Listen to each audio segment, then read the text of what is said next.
Welcome students. आज हमारी कक्षा में फिर से आप सबका स्वागत है। हमारी कक्षा में आज का पाठ है व्याकरणांश, जो 9वीं कक्षा और 10वीं कक्षा दोनों छात्रों के लिए आवश्यक होती है हमारे परीक्षा लिखने में। वही नहीं, हम जो वाक्य बनते हैं बनाते हैं, उन वाक्यों को हम जोड़ने के लिए कुछ अक्षर हमको चाहिए। कुछ वाक्य बनने के पहले उस वाक्य कैसे बन जाते हैं उनके बारे में हम जान लेना चाहिए। उस वाक्यों को कुछ शब्दों के सहारे हम बनाते हैं। उस शब्द कैसे बनते हैं? वर्णों के सहारे बनते हैं। वर्णमाला कहते हैं वही, जैसे स्वर, व्यंजन, उनके सहारे हम शब्दों को समझ लेते हैं और शब्दों के सहारे वाक्य बनाकर हम दूसरों तक पहुंच जाते हैं। और शब्द वाक्य इन दोनों के बीच में कुछ अक्षर जो है उनको भी हम सीखना चाहिए।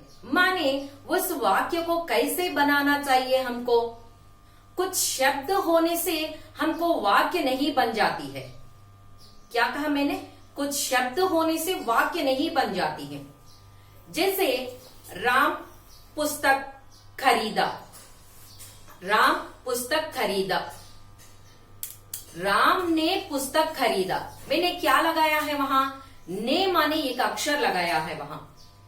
जैसे उस शब्द को ने के सहारे के बिना उसका कोई अर्थ नहीं है। जैसे मैं ने लगाया है तभी उस शब्द का, उस वाक्य का अर्थ आया है।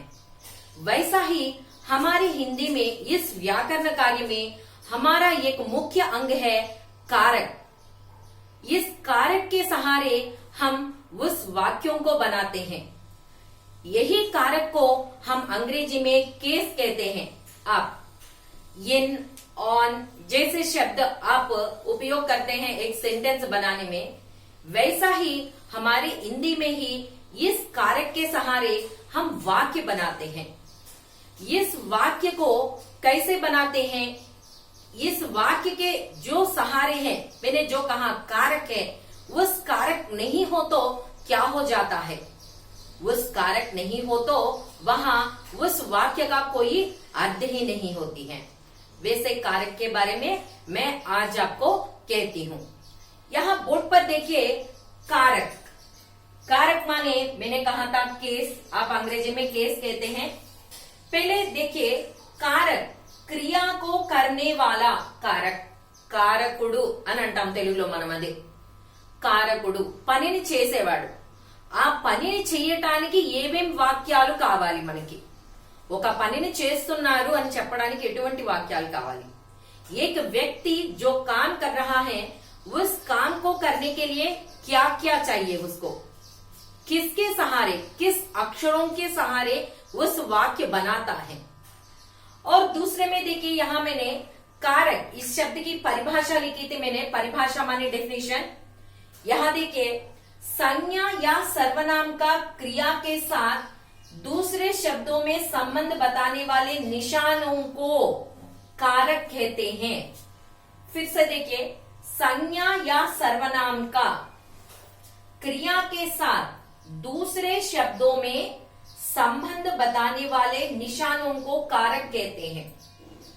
हमने जब हम छोटे उम्र में थे, माने 7वीं कक्षा 8वीं कक्षा, वही हमने जान गए थे कि संज्ञा क्या है और सर्वनाम क्या है। संज्ञा माने नॉन, हम सब जानते हैं। संज्ञा में व्यक्तिवाचक संज्ञा, भाववाचक संज्ञा, जातिवाचक संज्ञा ऐसे होते हैं।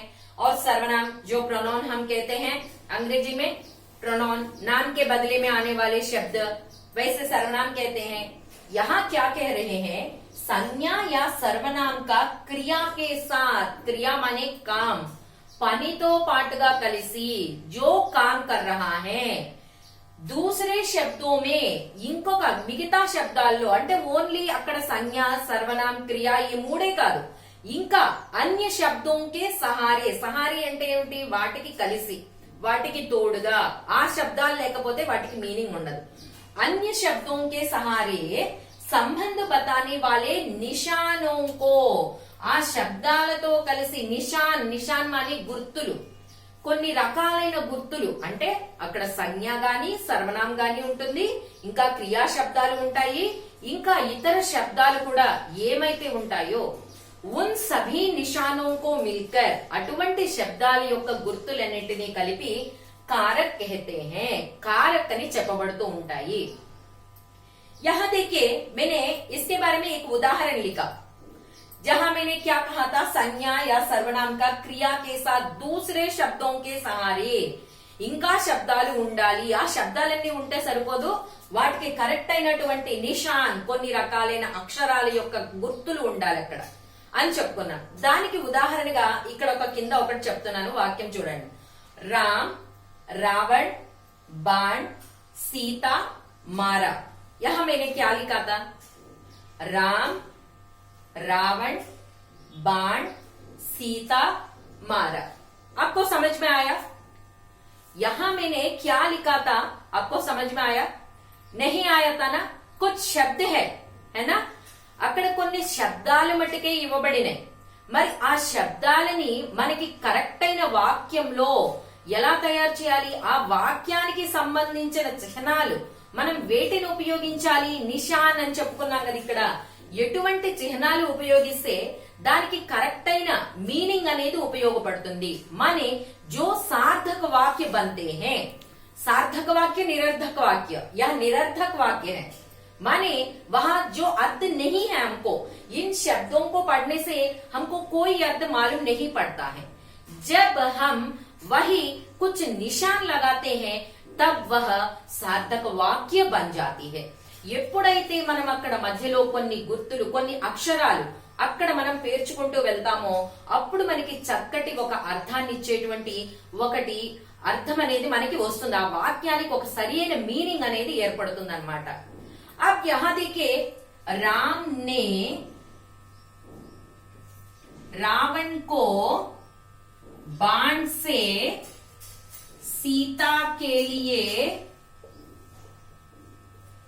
मारा. यहां देखिए फिर से आप, राम ने रावण को बाण से सीता के लिए मारा. अब आपको समझ में आया? पिछले शब्द में हम पिछले वाक्य में क्या देखा था, यह निशान नहीं है. जैसे मैंने यहां लिखा था ने को से के लिए, ऐसे निशान नहीं था वहां. तब उसका अर्थ भी नहीं है. क्या कहा, उस अर्थ नहीं है, निरर्थक वाक्य. जिसका अर्थ नहीं है उनको निरर्थक वाक्य कहते हैं. हमने पिछले जो लिखा था वह निरर्थक वाक्य है. अब मैंने सार्थक वाक्य लिखा था. मैंने इस वाक्य का कोई अर्थ है, वहां नहीं है, यहां है. किस अर्थ है यहाँ, राम ने रावण को, समझ में आपको, राम ने रावण को बाण से सीता के लिए मारा. यहां देखिए किसने, किसने, यहां देखिए किसको, यहां देखिए किससे, यहां देखिए किसके लिए. समझ में आपको? यहां देखिए राम ने, मैंने कहा था राम ने, రాముడు అని చెప్పుకున్నాం మనం. किसने ఎవరు అని వచ్చింది ఇక్కడ క్వశ్చన్.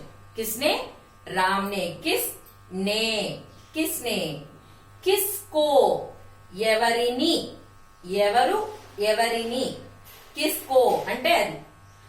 बाण से, यहां देखिए किससे देनितो. सीता के लिए, किसके लिए, यहां देखिए किसके लिए, ఎవరి గురించి, మారా చంపాడు. ఇప్పుడు వాక్యమైందా? ఇప్పుడు ఇక్కడ ఉన్న అక్షరాలు తీసేసి వినండి. రామ్ రావణ్ బాణ్ సీత మార. రాముడు రావణుడు బాణము సీత మార చంపేశాడు. ఇక్కడ ఏమైనా అర్థం ఉందా? నిరర్థక వాక్య.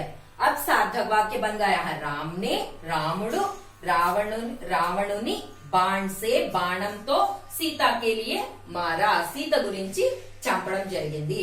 రాముడు రావణుని బాణంతో సీత గురించి చంపడం జరిగింది. ఇలాగ సపోర్టింగ్ గా ఎటువంటి శబ్దాలు ఎటువంటి అక్షరాలు మనమైతే ఉపయోగిస్తున్నామో ఇలాంటి శబ్దాలని కారక్ అని అంటాము. फिर से देखिए, जैसे निशान, ने, को, से, के लिए, ऐसे शब्दों को कारक कहते हैं। ऐसे कई कारक है। हमको कारक में 8 भेद है। कारक में 8 भेद है। इसके बारे में अब हम जान लेंगे। मैंने आपको 8 कारक कहा था ना। कारक माने क्या कहा? केसेस। जब हम इस कारक को नहीं उपयोग करते हैं तो वह वाक्य की रचना पूरी नहीं होती है। ऐसे वाक्यों को रचना करने के लिए हमको कुछ चिन्ह चाहिए। वैसे उसी चिन्ह को कारक कहते हैं, ऐसे मैंने कहा था।